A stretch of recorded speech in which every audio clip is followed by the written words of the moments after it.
네, 안녕하십니까. 날씨가 좀처럼 풀리지 않네요. 일단 몸 건강 유의하시기 바라고요. 오늘 귀한 분 모시고 말씀 나누도록 하겠습니다. 박완희 더민주 충북혁신회의 상임 대표님 오셨습니다. 안녕하세요. 네, 안녕하세요.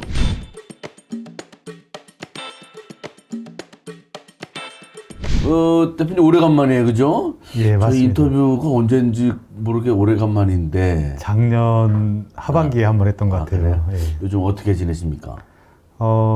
요즘 뭐 이제 그 계엄 사태 이후에 내란 종식을 위해서 네.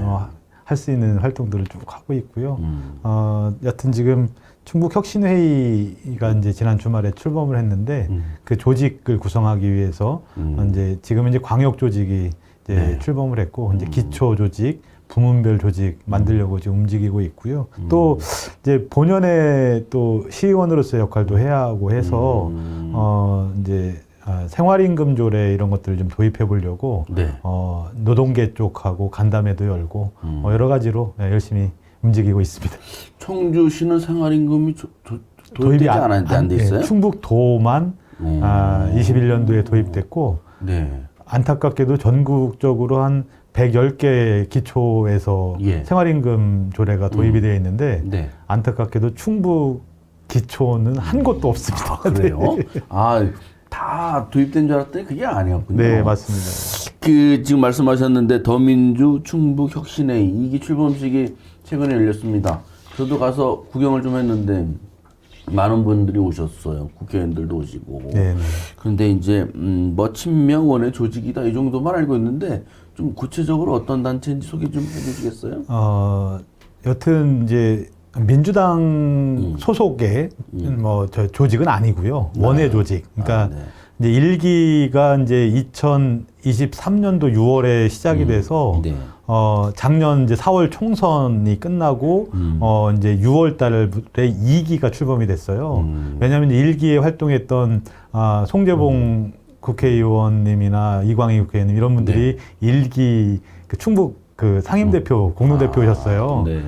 그러다 보니까 이제 그런 분들은 협력의원단 형태로 이제 편제가 됐고, 그러니까 그런데 그 2기는 새로운 체제로 좀 준비하자. 그래서 저희가 당원 주권주의, 당원 중심의 대중정당을 만들자라는 것, 그리고 이것을 통해서 정당을 좀 개혁하자. 네. 그리고 정치를 혁신하자. 뭐 이런 모토를 가지고 전국 조직으로 만들어진 것이고요. 2기는 지금 현재 5명의 공동대표단 그리고 각 지역 기초 시군별로 1명의 운영위원들이 만들어져 있고 이제 점차 저희가 시군 조직까지 만들 생각이고 넓게 더 깊게는 읍면동까지 조직을 만들어서 사실은 이제 이재명 대표 중심의 정권 교체. 근데 이 정권 교체를 하는 것 자체가 우리들만의 힘으로는 부족할 수 있으니 안으로는 좀 포용하고 감싸 안고 밖으로는 연대와 협력을 통해서 요번 이제 빛의 혁명이라고 하잖아요. 네. 이 빛의 혁명을 이어받아서 이제 연대와 협력을 하자. 그래서 이번에 출범식에 뭐 진보당이나 정의당, 조국혁신당 그리고 뭐 충북 지역당 대표님들, 도당위원장님들 모셔서 이제 쓴소리도 듣고 또 민주당이 또 함께 연대할 수 있는 이런 것들을 만들자 이런 메시지도 나누고 했습니다. 그러면 여기는 그냥 자발적인 가입을 하면 회원이 될 수 있는 거예요? 네, 상임위원하고 이제 혁신위원 구조로 되어 있는데 상임위원은 소위 말하는 이제 정회원, 의결권을 가진 정회원이고 혁신위원은 소위 말해 서포터즈, 후원회원 개념이에요. 그래서 지금 현재 상임위원이 한 190여 분 정도 그리고 혁신위원이 한 30명 정도 가입을 해놓은 상태인데 저희 목표는 상임위원은 200명, 혁신위원은 충북에 3,000명을 지금 모으려고 합니다. 전국적으로는 상임위원이 한 5,000명, 그리고 혁신위원 5만 명이에요. 그 중에 이제 저희 3,000명을 충북에서 책임지려고 하고 있습니다. 네. 아주 활동을 많이 하셔야 되겠네요. 그러면 거기 뭐 이른바 친문 이런 사람 이름들은 못 들어가면 안 되는 거예요? 다 들어오세요. 다 돌아도 돼요? 그러니까 예천 뭐 지금 지역별로 지금 이제 당내의 분위기는 정말 포용하고 협력해 안으로부터 왜냐하면 저희가 지난 대선 때 0.73%의 그 표 차이로 저희가 대통령 선거에서 저희가 졌지 않습니까? 그 후과가 너무 큰 거예요. 지금 3년간의 이 상황들을 보면 그래서 다시는 이제 이번에 그런 전철을 밟으면 안 된다. 그래서 당내 내부적으로는 포용을 하자. 뭐 이렇게 움직이고 있고 외부로는 연대 협력하자. 이렇게 움직이고 있습니다. 근데 제가 보는 페이스북 사람 그 일부 사람들만 그런가 그 수박이라고 아직도 뭐라는 사람 많던데. 그런 부분들은 좀 자제를 해야죠. 네, 알겠습니다. 네. 지금 이제 윤석열 대통령이 오늘 8자 변론이 현재에서 이루고 있어요. 거의 막바지로 가고 있고 형사 재판은 이제 곧 시작이 될 예정인데 윤석열 대통령에 대한 이제 파면 가능성 어떻게 보십니까? 많은 전문가들이나 뭐 법학자들이 8대 0으로 결론날 것을 많이 예측을 하고 있더라고요. 전원 파면을 결정할 것이다. 뭐 사실은 저도 그렇게 기대를 하고 있는 거고요. 네. 사실은 12.3 당일날 계엄 선포하던 날, 그때 그 모든 광경들을 온라인으로 뭐 다 생중계되듯이 다 지켜보지 않았습니까? 맞아요. 총을 들고 국회 유리창을 깨고 이제 침탈하는 모습부터 선관위에 들어가는 모습, 뭐 여러 가지 모습들을 다 봤어요. 그리고 또 소위 말하는 서부지법에서 일어난 폭동들도 국민들이 다 보지 않았습니까? 그래서 여튼 이런 상황이기 때문에 이제 헌재 변론이나 이런 것들에 대한 관심도 국민들이 많은데 의원을 요원이라고 하지를 않나. 심지어 청주시 요원이시네. 최근에 뭐 인원이라는 표현을 뭐 본인은 안 쓴다고 하는데 뭐 15번이 몇 번을 썼다고 하기도 하고 그러니까 이제 너무 어처구니 없는 이제 이런 과정들을 지켜보고 있지 않습니까? 그리고 또 국회 시정연설 때 박수 안 쳤다고 뭐 이런 것부터 너무 참 황당한데요. 이런 상황들을 온 국민이 지켜보고 있고 그렇기 때문에 여튼 거스를 수 없다라고 좀 보여집니다. 알겠습니다. 지금 이제 더민주 충북혁신의 얘기를 이제 계속 이어가게 되는데 결국 이제 윤석열 대통령이 파면이 되면 바로 60일 내에 대통령 선거가 치러지게 됩니다.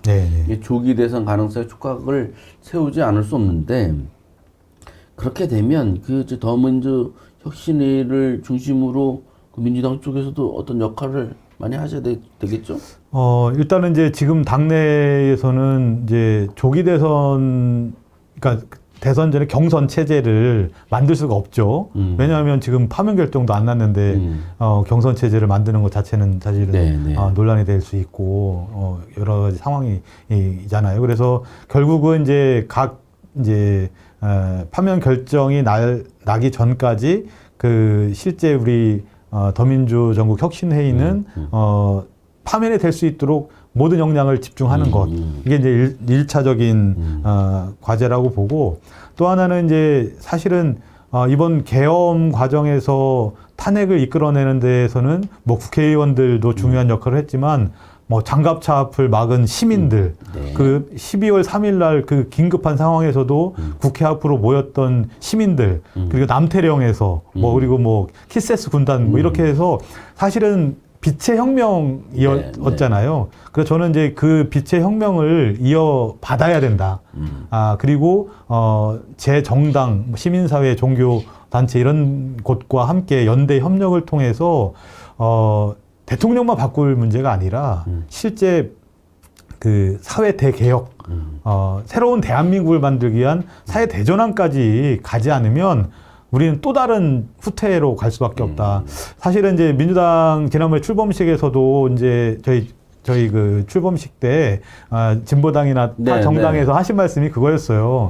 2016년 촛불 혁명 이후 사실은 민주당이 중요한 독식은 했는데 사회 개혁 뭐 이런 것 제대로 못한 반성해야 한다 이런 이제 표현까지 쓰셨었는데 사실 그런 부분들 저도 뭐 동의가 되고요. 그래서 이번의 과정은 정말 대한민국 전국이 국민이 편안하게 살아갈 수 있는 그런 새로운 나라로 만들기 위해서는 그런 여러 가지 사회 대개혁이 필요하다. 그것까지 지금 만들어가는 과정들을 저희 이제 혁신회의에서는 강하게 추동하고 함께 하려고 하고요. 기타 대선 관련해서 여러 가지 SNS 홍보라든가 이런 거 지금 악마화나 이런 게 너무 많이 진행이 되고 있어서 그런 부분들에 대해서 우리 혁신회의 멤버들이 적극적으로 또 대응하고 이제 국민들, 시민들을 설득하고 이해시키는 이런 해설의 과정들도 우리들이 해나가려고 하고 있습니다. 네.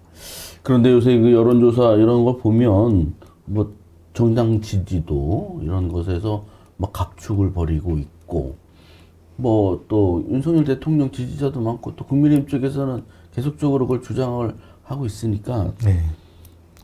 그 대통령 선거가 치러지게 된다 하더라도 이길 수 있어요? 파면이 결정이 되면 네.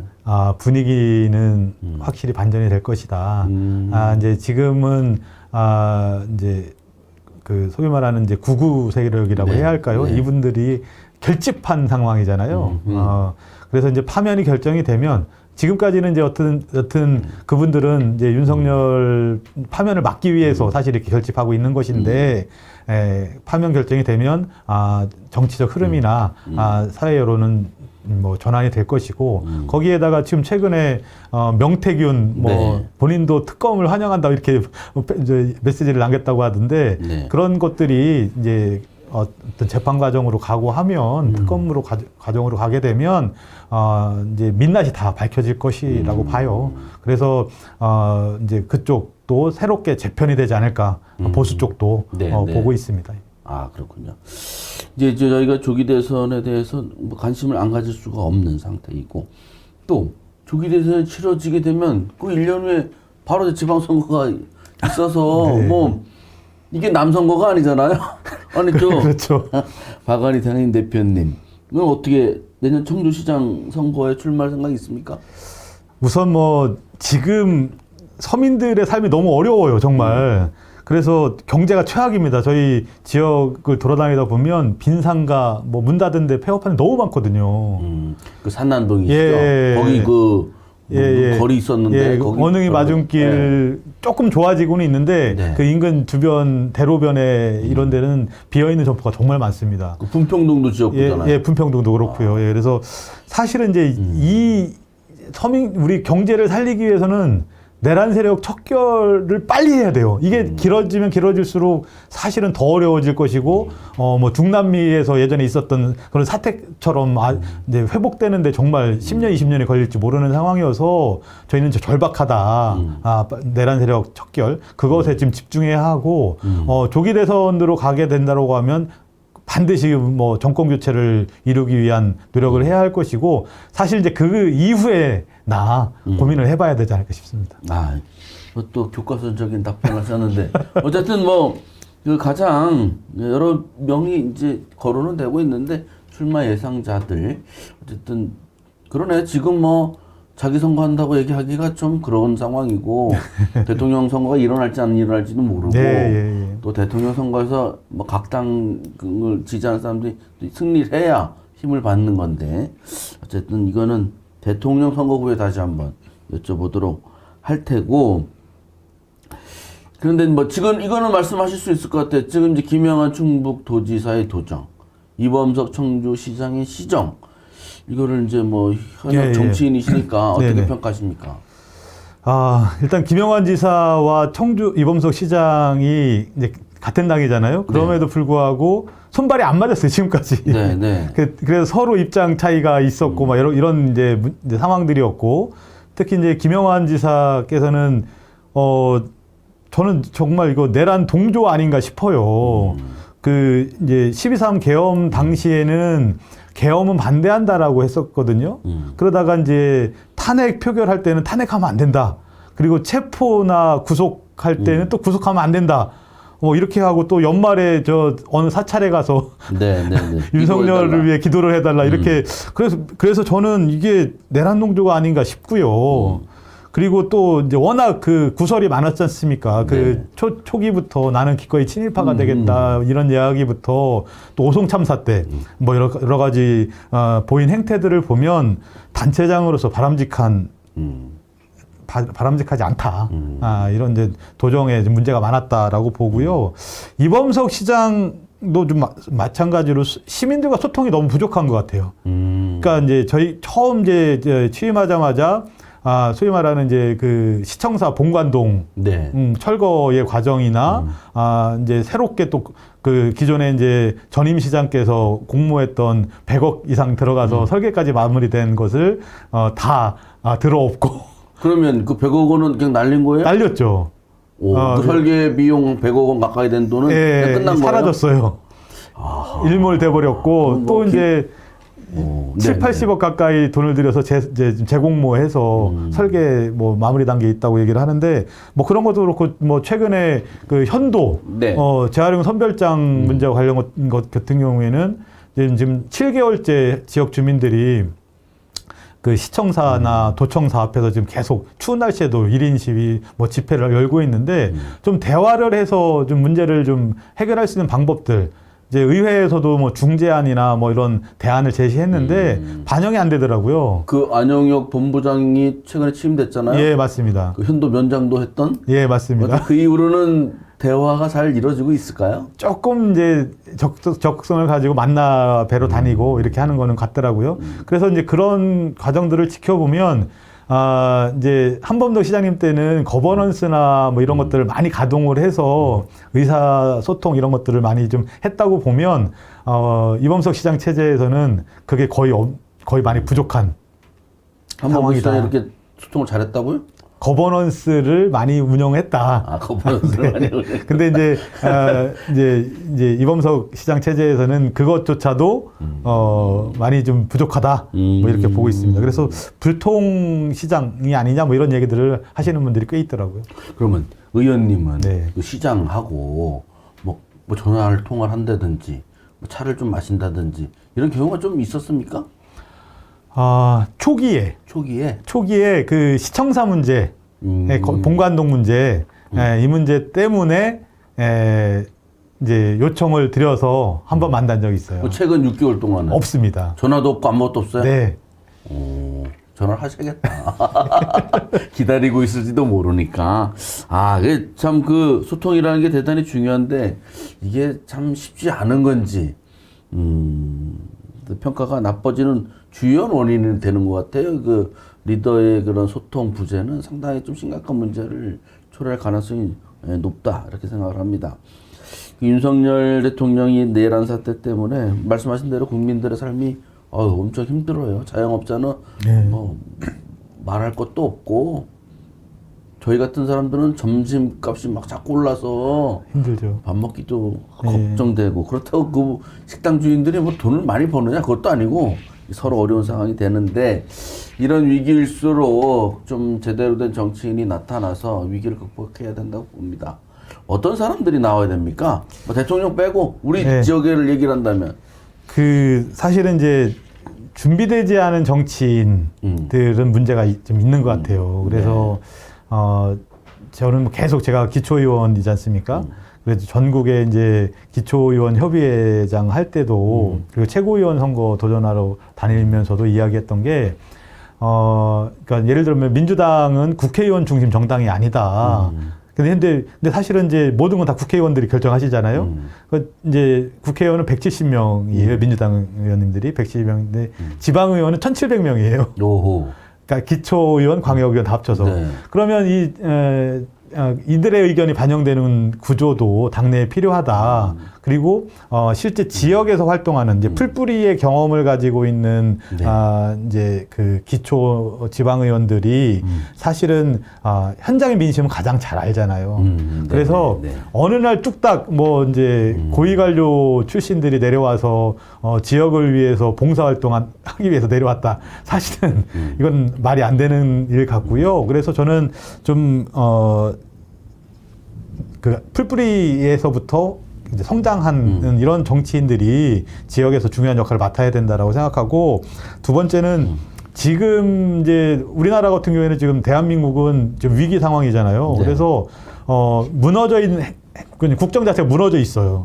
그러니까 이 국정을 바로 세울 수 있는 행정 경험이 좀 탁월한 풍부한 사람이 사실은 저는 여튼 대통령이 돼야 한다고 보고 마찬가지로 이제 우리 시정이나 도정 같은 경우에도 좀 이제는 관료 출신에서 좀 벗어나자 이 부분에서는. 그래서 이제 관료 출신들 좀 말고 좀 제대로 된 뿔뿌리부터 성장한 정치인들이 좀 자리를 갔으면 좋겠고, 가장 중요한 것은 저는 사익이나 개인의 이익보다는 공익을 그리고 이제 공공성을 우선으로 생각하는 정치인들이 역할을 좀 맡아야 되지 않을까 이제는 그렇게 생각하고 있습니다. 요약하면 뿔뿌리 정치인, 행정과 의정 경험이 풍부한 분, 그다음에 비관료, 그리고 무엇보다 공익을 우선하는 그런 네. 사람이 지역이든 어쨌든 정치를 해야 된다.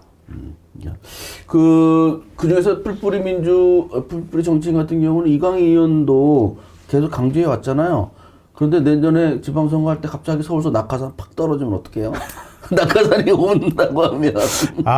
그런 일은 좀 막아주지 않을까 싶은데요. 네. 이강희 의원님 그럼 잘 해야 될 것 같은, 막도록 노력을 많이 하셔야 될 것 같은데, 어쨌든 여러 가지가, 이게 뭐 여든 야든, 상당히 그 좀 주목할 만한 그런 자질을 말씀하신 거예요. 그죠? 네네. 오늘 갑자기 내 고향이라고 와가지고, 정치뿐만 아니고, 일단 일부 사람들 보면, 고향이라고 왔는데 고향 사람들을 무시해. 네. 야, 그거 굉장히 자존심 상하더라고요. 맞습니다. 너희들은 이렇게 천민처럼 살았니? 왜 이렇게 살았어? 라는 느낌이 팍팍 오게 하는 분들이 가끔 있던데, 네. 그래서는 안 될 것 같고, 그 바닥에서 같이 성장을 해야 되지 않을까 싶습니다. 그런 걸 위해서 위원님은 어떻게 평소에 생활을 하세요? 철학 같은 건 뭐가 있습니까? 그러니까 이제 저는 기본적으로 제가 살아온 그 환경단체에서 주민들과 함께 또 마을 공동체를 만들고, 그리고 이제 공익을 위해서 이제 모든 이제 관심을 이제 그런 기준으로 해왔어요. 그래서 저는 이제 청주라는 도시가 경제적으로 많이 성장하고 네. 이제 발전되고 있으나 실제 이제 행복한 도시로 되기 위해서는 마을 공동체에 대한 이런 것들이 좀 부활되고 그것을 지원하고 지지할 수 있는 시스템으로 가야 한다고 봐요. 그래서 사실 청주는 이제 주민자치위원회 이런 것들이 있지만 주민자치회조차도 없는 동네 곳이죠. 아, 그래요? 음성이나 이런 진천은 잘 진천만 되는 해도 것도 없는데? 예, 그 정도로 사실은 이제 청주의 그 자치의 역량 자체는 상당히 많이 낮아 있어요. 그래서 저는 청주라는 도시가 좀 성장과 더불어서 공동체가 네. 활성화될 수 있는 지역이 되어야 행복한 도시가 되지 않을까 생각하고 있고요. 특히 이제 제가 이제 환경이나 이런 것들을 주로 이제 오랫동안 해와서 소각장이나 미세먼지 문제나 이런 것들, 그러니까 산업단지가 들어오더라도 네. 정말 그 유해 물질이 발생되지 않는 이런 것들이 들어와야 된다고 봐요. 지금 너무나 청주는 대기질이나 환경 자체가 많이 안 좋은 상태거든요. 그래서 그런 것들을 좀 시민들의 생명과 안전을 최우선해서 판단해야 되지 않을까 싶습니다. 지금 사단법인 두꺼비 친구들 상임이사를 지금 다 하고 계세요? 아니죠. 지금은 다 전이고. 예. 생태교육연구소 터너 사무국장을 이제 하셨어요. 예. 충북대 총학생회장도 역임하시고, 1995년에. 네, 맞습니다. 예. 그랬군요. 산남 행복 교육 공동체 공동대표도 하셨던 거죠? 예. 지금 이제 의원이라 그런 거는 다 이제 내려놓은. 예. 그래서 이제 산남동, 분평동에서 재선 네. 하신 거고. 이번에도 나번 받으셨다 그랬나요? 맞습니다. 나번으로 계속 당선돼. 야, 대단하십니다. 다음에는 어떻게, 진짜. 다음에도 다른 일이 있을 테니까. 하여튼, 기대를 하겠습니다. 아직 입춘이 지났는데도, 진짜, 아직 봄이 오지 않았습니다. 예. 계절적으로나 정치적으로. 청주 시민들께 인사 말씀 부탁드릴게요. 요즘 제가 이제 듣는 질문 중에 가장 많은 것이 왜 청주는 민생회복 지원금 이런 거 안 주냐 이런 얘기를 많이 들어요. 그러니까 이제 시민들이 워낙 이제 어렵다 보니 이제 소비를 하지 않게 되잖아요. 그럼 결국은 골목 상권이 또 무너지게 되고, 그래서 저는 경제를 살리려면 내란 사태를 빨리 종결시켜야 된다. 그러니까 내란 세력에 대한 척결, 그리고 민주공화정에 대한 회복, 이것들이 무엇보다 좀 돼야 된다고 보고, 이 과정에 우리 청주 시민들께서 많은 관심과 지지를 해주시면 청주시의 경제나 시민들의 삶이 조금 더 나아지지 않을까 싶습니다. 많은 지지와 성원 부탁드리겠습니다. 네. 이번 주 토요일에 집회가 4시에 있잖아요. 2차 총궐기 2차 있습니다. 총궐기. 예. 거기도 오실 거예요. 예, 당연히 참여해야죠. 저희도 라이브를 할 생각입니다. 하여튼간 이제 추운데 건강 유의하시고 또 그날 또 뵙겠습니다. 네. 네. 감사합니다. 감사합니다.